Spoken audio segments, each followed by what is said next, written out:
Assalamualaikum warahmatullahi wabarakatuh. Perkenalkan, nama saya Muhammad Rias PS Soladria dengan NIM 2201071 sebagai moderator dari kelompok 4. Sebelumnya saya mengucapkan terima kasih terlebih dahulu kepada dosen pengampu Ibu Apoteker Mira Febrina, Magister Sains. Selanjutnya saya akan memperkenalkan nama-nama anggota kelompok saya. Yang pertama ada Alfia Haura Wirafhami, Amanda Herlina Putri, Rizka Jastari, Wigati Handini, Anissa Siragar, Cindy Angela, dan Zahwa Al-Safiko. Baiklah, pada kesempatan kali ini kami akan mempresentasikan tentang toksikologi distribusi toksikan. Distribusi toksikan. Distribusi toksikan adalah proses penyebaran zat-zat beracun atau toksin dalam tubuh manusia atau organisme lainnya setelah mereka masuk ke dalam sistem tubuh. Proses ini melibatkan perjalanan toksin dari tempat masuknya seperti mulut atau kulit ke berbagai jaringan dan organ dalam tubuh. Suatu toksikan melewati membran sel melalui 4 mekanisme, yaitu difusi pasif lewat membran, filtrasi lewat pori-pori membran, transport dengan perantan karir, dan pencaplokan atau pinositosis. Selanjutnya ada sawar. Yang pertama ada sawar darah ke otak. Terletak di dinding kapiler. Di sana sel-sel endotelial kapiler bertaut rapat sehingga hanya sedikit atau tak ada pori-pori di antara sel-sel itu. Jadi, toksikan harus melewati endotelium kapiler itu sendiri. Tiadanya vesikel dalam sel-sel ini menyebabkan kemampuan transportnya lebih rendah lagi. Contoh, metil merkuri yang mudah memasuki otak dengan toksisitas utama pada sistem saraf pusat. Sebaliknya, senyawa merkuri anorganik tidak larut dalam lipid, tidak mudah memasuki otak, dan toksisitas utamanya bukan di otak, tetapi di ginjal karena air seni mudah melarutkan merkuri anorganik. Kedua, yaitu ada sawar plasenta. Ternyata dapat menghalangi transfer toksikan ke janin sehingga sampai batas tertentu dapat melindungi si janin. Tetapi, kadar suatu toksikan misalnya metil merkuri mungkin lebih tinggi dalam alat tubuh tertentu pada janin seperti otak. Karena kurang efektifnya sawar darah ke otak janin, sebaliknya kadar pewarna makanan amaran pada janin lebih rendah dibandingkan kadar pada ibunya.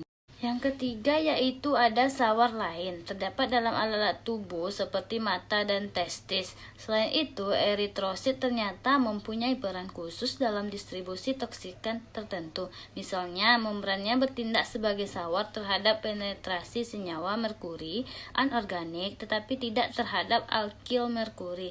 Sitoplasma eritrosit mempunyai afinitas terhadap senyawa alkil merkuri.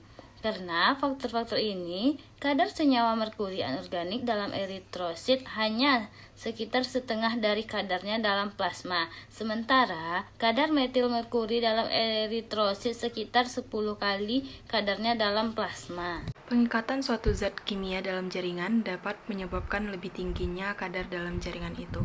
Ada dua jenis ikatan yang utama, yaitu ikatan kovalen dan non-kovalen. Ikatan kovalen bersifat tidak reversibel dan pada umumnya berhubungan dengan efek toksik yang penting. Ikatan non-kovalen biasanya merupakan yang terbanyak dan bersifat irreversibel.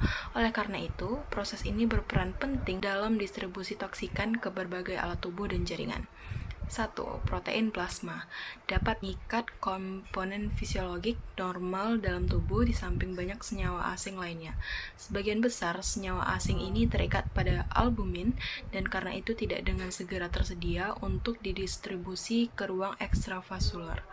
Namun karena pengikatan ini reversibel, bahan kimia yang terikat itu dapat lepas dari protein sehingga kadar bahan kimia yang bebas meningkat dan kemudian mungkin melewati kapiler endotelium.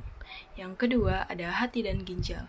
Memiliki kapasitas yang lebih tinggi untuk mengikat zat-zat kimia, ciri ini mungkin berhubungan dengan fungsi metabolik dan ekskretorik mereka. Dalam alat-alat tubuh ini telah dikenal berbagai protein yang memiliki sifat pengikatan khusus. Pengikatan suatu zat dapat dengan cepat menaikkan kadarnya dalam organ tubuh. Dan yang ketiga yaitu ada jaringan lemak, di mana ini merupakan depot penyimpanan yang penting bagi zat yang larut dalam lipid, misalnya DDT, dieldrin, dan PCB. Zat-zat ini disimpan dalam jaringan lemak dengan pelarutan sederhana dalam lemak netral. Ada kemungkinan bahwa kadar plasma zat yang disimpan dalam lemak naik tajam akibat mobilisasi lemak dengan cepat pada kelaparan. Konjugasi asam lemak dengan toksikan, misalnya DDT, dapat juga merupakan suatu mekanisme penimbunan zat kimia dalam jaringan yang mengandung lipid dan dalam sel-sel badan. Yang keempat itu ada tulang, merupakan tempat penimbunan utama untuk toksikan fluorida, timbal, dan strontium. Penimbunan ini terjadi dengan cara penjerapan silang antara toksikan dalam cairan interstisial dan kristal hidroksiapatit dalam mineral tulang. Zat-zat yang ditimbun ini akan dilepaskan lewat pertukaran ion dan dengan pelarutan kristal tulang lewat aktivitas osteoklastik. Baiklah, selanjutnya metabolisme toksikan. Metabolisme racun atau metabolisme toksikan dapat diartikan sebagai perubahan hayati atau biotransformasi zat kimia toksik menjadi sesuatu metabolit yang secara kimia berbeda dengan zat kimia induknya dalam diri makhluk hidup. Nah, dalam artian ini dapat mengandung makna yaitu di dalam tubuh zat kimia toksik memungkinkan mengalami perubahan bentuk struktur molekul melalui mekanisme tertentu. Pada metabolisme toksikan dalam tubuh manusia, harus diperhatikan beberapa faktor seperti yang pertama adanya bahan toksik atau bahan toksikan, yang kedua pemakaian bahan toksik atau bahan toksikan, dan terakhir selektivitas bahan toksik atau bahan toksikan. Nah, selanjutnya saya akan menjelaskan tentang tempat metabolisme. Metabolisme ini berlangsung di dalam tubuh yang terjadi di dalam hati, ginjal, usus, kulit, kelenjar kelamin, dan mungkin plasenta. Meskipun demikian, hati merupakan tempat metabolisme yang utama. Ini tidak mengherankan karena hati diantaranya berfungsi sebagai pengelola sistem pembuluh darah dan sistem parenkim hepatica.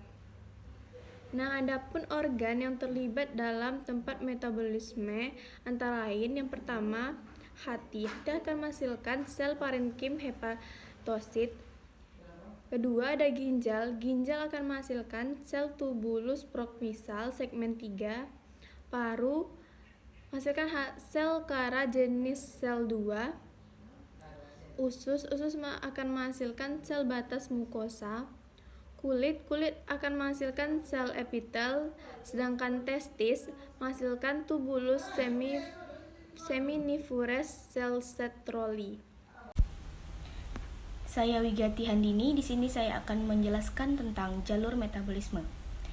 Pada umumnya, metabolisme xenobiotika digolongkan menjadi dua jenis, yaitu metabolisme fase 1 atau bisa disebut juga reaksi fungsionalisasi, dan metabolisme fase 2 atau reaksi konjugasi.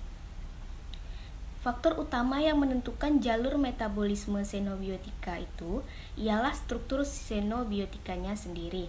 Pada dasarnya, metabolisme fase 1 akan mempermudah berlangsungnya metabolisme fase 2.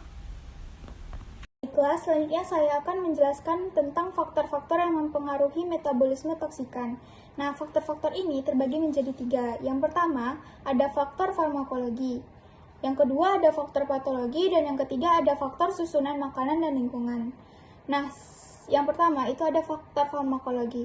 Faktor farmakologi ini banyak kaitannya dengan masalah. Bagaimanapun juga, demi mempertahankan hidup dan kehidupan, manusia tidak pernah lepas dari makanan. Faktor ini memungkinkan terjadinya peningkatan ketoksikan xenobiotika. Makanan yang setiap hari dikonsumsi oleh manusia mungkin mengandung induktor atau inhibitor.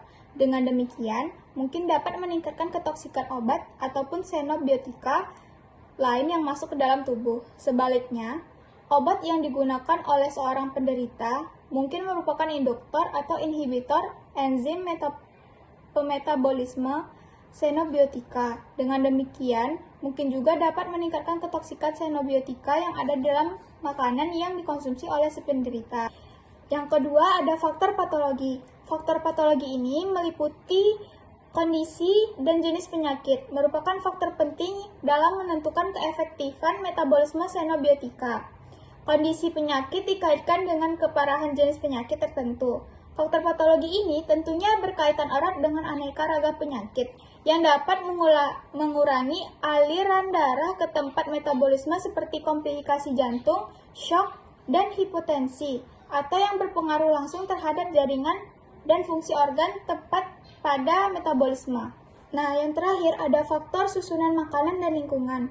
Faktor susunan makanan dan lingkungan ini telah lama dikenal sebagai faktor penting yang dapat mempengaruhi keefektifan metabolisme xenobiotika, terutama obat. Seperti yang kita ketahui, tubuh dapat terpelani baik secara sengaja dengan senyawa yang ditelan sebagai makanan, alkohol, ataupun asap rokok, maupun tidak sengaja dengan senyawa yang tertelan sebagai air. Dalam bahasan ini, kelompok senyawa yang sengaja menjalani tubuh diacu sebagai faktor susunan makanan atau dietary factors. Sedangkan kelompok senyawa yang tidak sengaja menjalani tubuh disebut sebagai faktor lingkungan. Perjalanan bahan toksik di dalam tubuh. Yang pertama, fase eksposisi. Fase eksposisi terjadi ketika ada kontak antara xenobiotika dengan organisme, atau dengan kata lain, terjadi paparan xenobiotik pada organisme. Paparan ini dapat terjadi melalui kulit, oral, saluran pernafasan, atau penyampaian xenobiotika langsung ke dalam tubuh organisme.